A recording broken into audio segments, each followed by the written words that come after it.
thing I see a lot of newer producers kind of do is they feel they need to fill in every single gap in their mixes because it's like that's what you're doing as a producer is essentially you're filling up silence with sound. Yeah, I feel definitely stereo imaging is like the last, like when we talk about mix downs, it's often levels, frequencies, and then panning. Those are like, if those are the three main things that you need to control and do properly. Levels and frequencies are very straightforward. Like if an element is louder or not, EQing same stuff. If there's way too much info in the low end, that's gonna come through directly. But imaging is like a lot more subtle in that sense. Like it doesn't jump out as directly unless you collapse it to mono or stuff like that. So it's like you have to make more of a conscious effort, I think, to learn about it. Yeah, and a good example is like if you listen to a good like foghorn tune, like the drum, like a lot of the drums maybe in the top, besides the tops, will be like pretty down the center with a bit of stereo image in there. But like, you know, you have like the first part of the drop, it's pretty like empty, and then this big foghorn just comes in. It's just like, not only is it really loud and compressed in general, so it just comes out of nowhere, and it's like doing a bass face right now if you're listening. But then it's also like this with certain types of foghorns anyway, this massive amount of stereo information just comes out of nowhere. And it's just like that also creates like this extra apparent loudness, and that's kind of like what makes it interesting to listen to as well. And that's just sometimes as simple as like adding a chorus in before some distortion or whatever you're doing in terms of signal processing. But yeah, like those kind of things, it like creates a lot of apparent loudness and stuff like that. So it's definitely, I would say probably not as important as the other three things you mentioned, but yeah, if you're wanting to take things to the next level, it's a good area to kind of conquer. Yeah, no, definitely. Actually, just talking about loudness, another video you made was on silence, which I thought was fascinating. How did that topic come about? Because it's not like a natural topic to kind of talk about. Yeah. I mean, I think I kind of mentioned this earlier, like I give a lot of feedback on a lot of like students we have for EDM Prod, and one thing I see a lot of newer producers kind of do is they feel they need to fill in every single gap in their mixes because it's like that's what you're doing as a producer is essentially you're filling up silence with sound.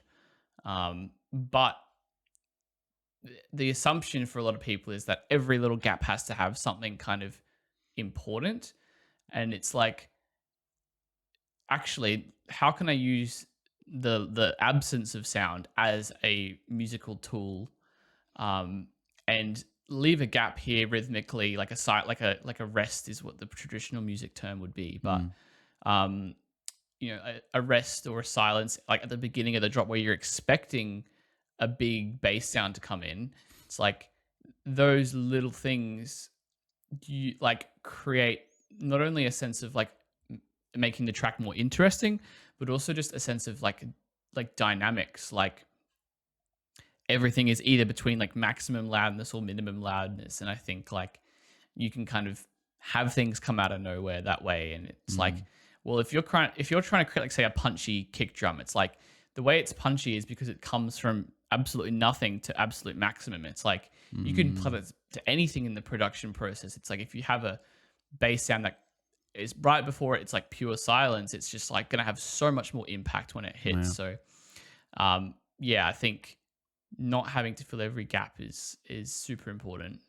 And I think it's a struggle every up and coming producer goes through, and especially if you're in the more like us in the more liquid side of things, is how do you keep it melodic and interesting but simple at the same time, because you don't want to be throwing 15 different sounds into your track, because then it's not going to make sense. Exactly. And Liquid, you have a lot more ambience and pads and stuff like that. So it's not like you have to have like 0 dB. You may have like a reverb tail here and there, but like I think I maybe mentioned it in that video. I can't remember now, but there's like different types of silence. There's like pure silence. There's like kind of you get the noise tail or like the reverb tail echoing out between the gaps, like between the kicks and snare, and having just the general dynamics, maybe automating the pad with a filter a bit more so that it kind of quietens down in certain sections. And it's very easy just to fill out with so much space, so many elements, but sometimes it's nice to strip things back. And I guess it just comes with time of like having the confidence of not needing to put something in every bar, like have that confidence of, okay, I'm just gonna leave this one pad playing for a few seconds. Like that's it takes time to achieve, I think, that level. I'm not there yet. Totally. Like I think it's an earlier Halogenics tune. Oh, what was the name of it? It was out on Critical. I can't remember the name of the tune. I'm just gonna quickly search it now before I forget. But the main kind of pad is just like this one here, Her Waves by Halogenics. Yeah, it came out 2014, so it was a bit earlier. The main pad is just like this kind of chord sample, and he just like pitches it, like plays 3 different pitches, and it like has this echo, like long release, say, and that's like the main hook in the track. And there's other things, the vocal that comes in, and there's obviously some bass in there, like sub bass, but like the fact that it kind of echoes out and it like leaves space for it to ring out is what creates the vibe of the track for me. If it had more elements in there, it probably wouldn't feel the same. So yeah, no, definitely. Yeah, that was like super interesting video for me because I had thought about like obviously the concept of not trying to fill everything, but the way you kind of used silence in like turnarounds, for example, and things like that.